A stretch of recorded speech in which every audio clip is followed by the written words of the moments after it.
sew a collar, what you want to do first of all is make sure you've got all your bodice finished. So you've got your button stand down, you've got a yoke on if you've got one, on your shirt, you've got your front and back all put together. And then before you take your pattern pieces off your fabric, make sure you've got any notch points marked, whatever notch points you've got. And then I also recommend doing a couple of notches at the centre back, and that's so then you can line it up with the centre back of this as well. So you won't have a notch point there if it's on a fold. So you just do a little notch into the edge there, and then the same with this one. And then if you also do the top of the stand, then what's going to happen is this side's going to match up with here and go around here, and that's our stand. And then the full piece is going to match up with here. So as long as you've got a notch here, here and here, they'll all match up. And you can just notch here so I can still see my fold line here. If not, you can grab your pattern piece and just copy it over from there.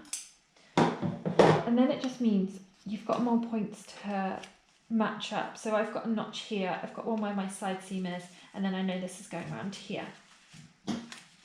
So then you can take these off. And then we want to start by making the collar up first, and then we're going to attach it to the rest of the bodice. So first of all, you want to start with your full piece, which is the piece that falls over the stand. So take your pair of these, and then you can pin around the edge, and then all we're going to do is sew around the edge. Now I've done this pattern piece with a 1 centimetre seam allowance just to show you where you'd trim off any excess, but if you've got a 0.5 centimetre seam allowance around here, which is actually better because then you don't end up trimming it off, then you won't have to do the trimming process. So you'll see at the moment I've got a 1 centimetre seam allowance, and of course you can do whatever seam allowance works for the pattern you are using.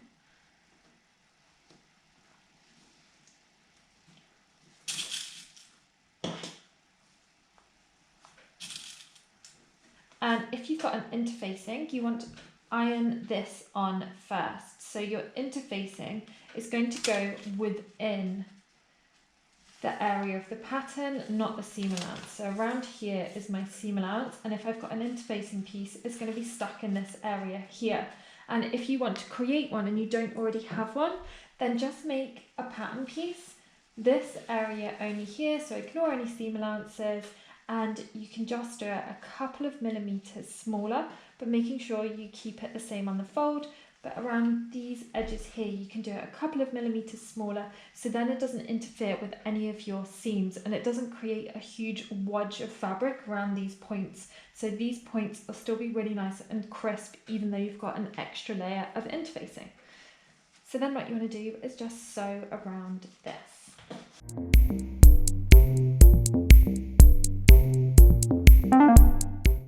And just pivot at any corners, and then look at where your seam allowance is on here. If you've not gone far enough, then go a little bit further.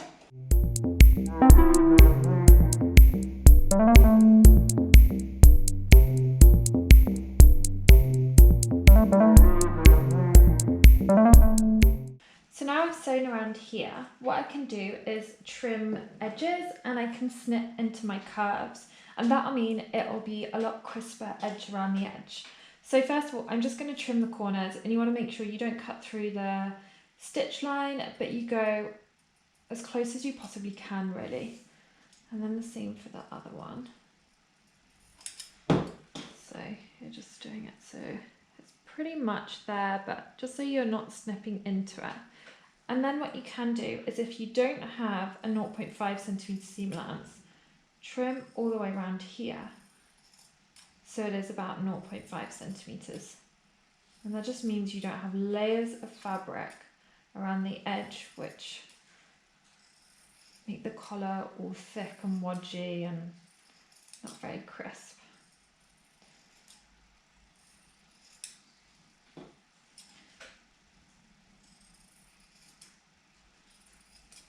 And it also means where you've got a curve, then I'll curve around there better. So now what you want to do is just snip into the curve, and the sharper your curve, the more snips you want. So if you've got a curve going like this, you want to snip a lot more often, whereas if you just got a gentle curve like me, you can just do every sort of 1.5 centimeters. I'm just doing a couple on here.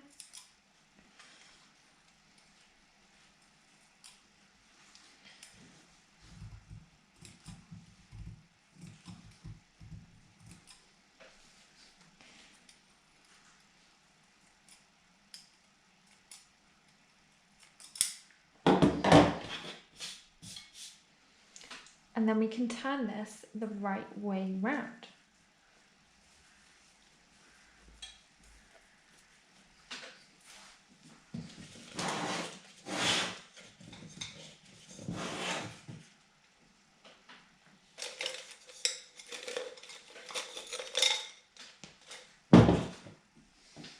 And I actually have this tool which is really handy from Merchant and Mills, and it's just a point turner, and it just means rather than using a pin and pulling out threads, it's just got a really nice soft point.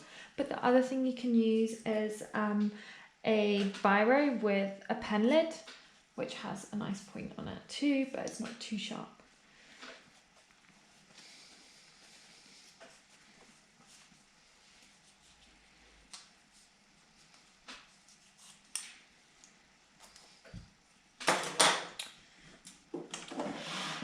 And then we just want to iron this.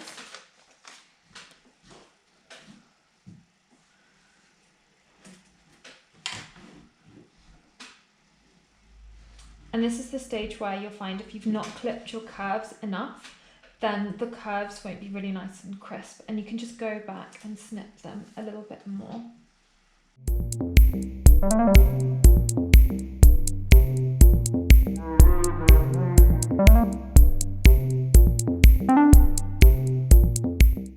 So now you've got to this stage. If you want to top stitch around the edge a couple of millimeters in, you can do that. If you don't want top stitching on it, you can just continue. So then what we want to do is take our stand pieces, and what we're going to be doing is sandwiching this piece within these two. So I've actually got notch points for where this starts, and I want this to overlap by 1 centimeter. So making sure you get these the right way round. Just want to line up your edges.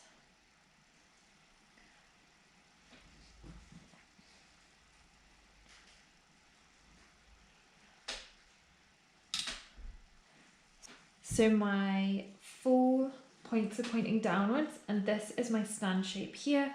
And then what is going to happen is my bodice is going to be down this way. So just make sure you've got them the right way round. What you can do when you've just pinned it is just quickly flip these the right way and see if they are the right way round. And you can match all your notches at your center back up.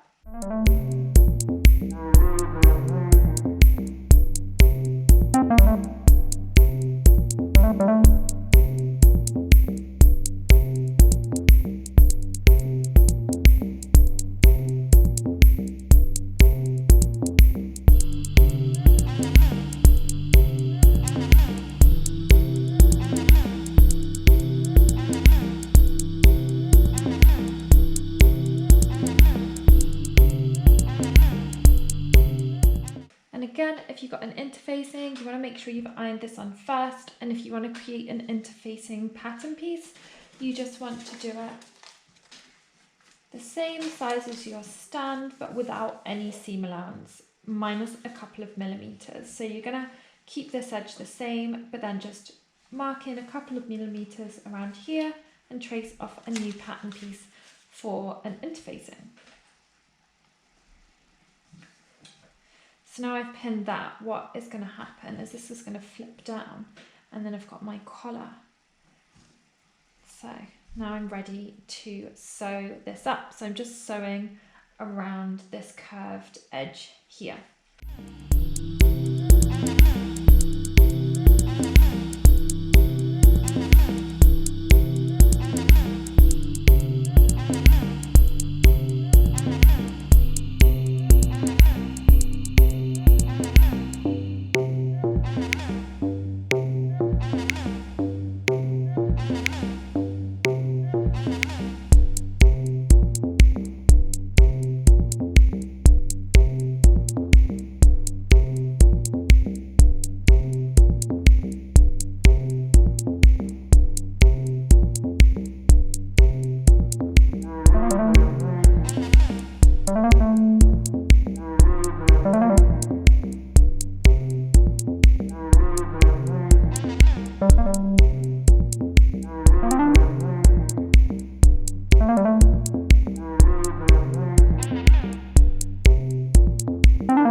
I've sewn around here now. What I want to do is the same as I did for the full piece and just trim off any excess. If you've got a seam allowance bigger than 0.5, cut off any excess to make it about 0.5. If you've already got a 0.5 centimetre seam allowance, you don't have to do this step.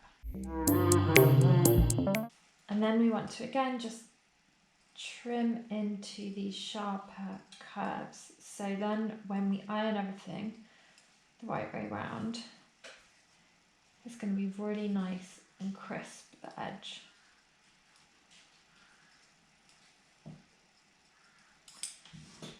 So then we're just going to turn it the right way around and iron it.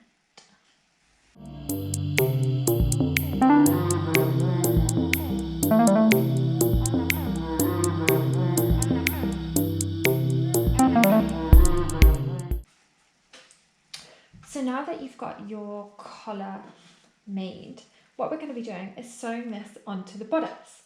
And you want to start by matching up your centre back with these, but we're just going to be sewing one layer. And I actually sew on the inside layer first, so that then I top stitch on the outside, because that's the side you're going to see. So start with the inside.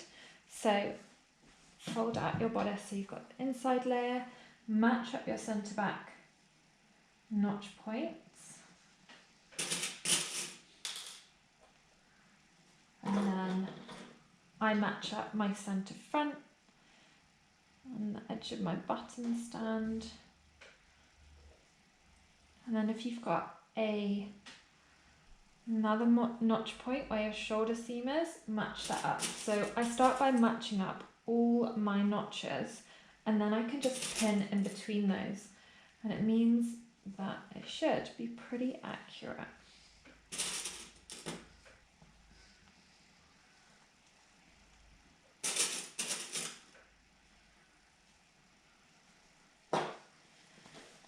Do the same for the other side. And obviously you can cut off any excess threads before you sew them all in. I'm just, as you can see, making a twirl, so it's not such a big deal for me. So I've matched up my button stand first, and now I'm matching up my side seam. Then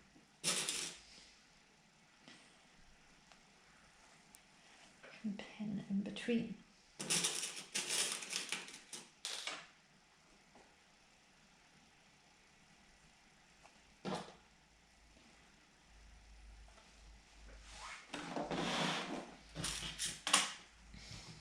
And then we just want to sew this up. So just so you can see, it's now starting to look like a collar. This is the right side here, and this is going to fold over here. So we're going to sew this.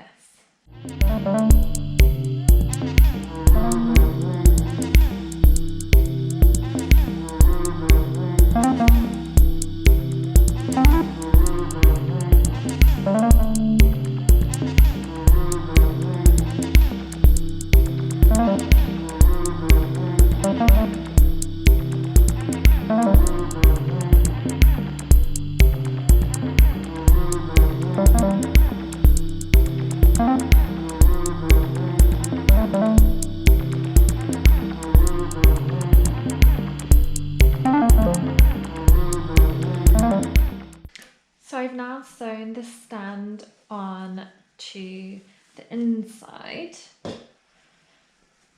So if I just turn this over, this is the inside of my shirt. And now what I want to do is iron this, and then I can top stitch around the outside.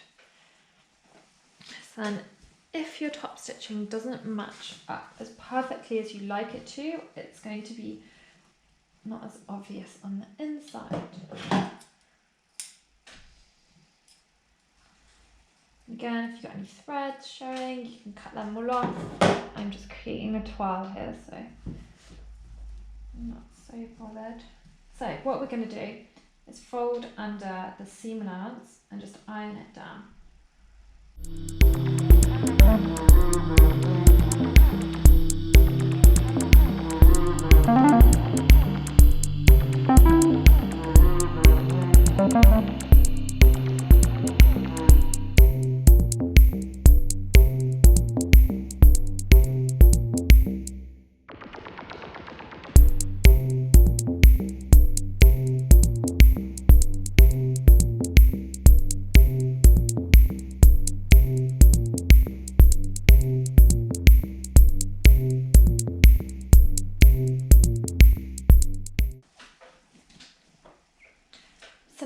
pin this, I'm ready to sew along this line, and this is the side that's facing outwards. So I want to make sure it's really neat, and I'm going to sew about 1 millimeter up so that I'm covering this stitch line and making a really nice top stitch line as well.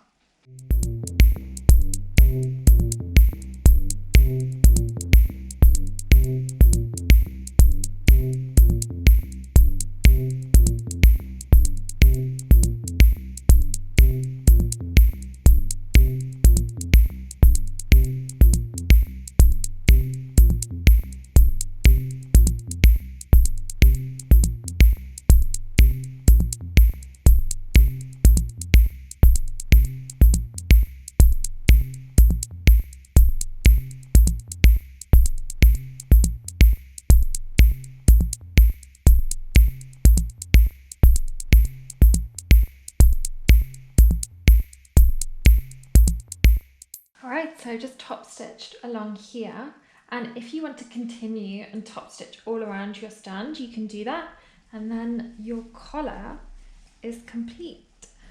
So I'll just fold it down so you can see.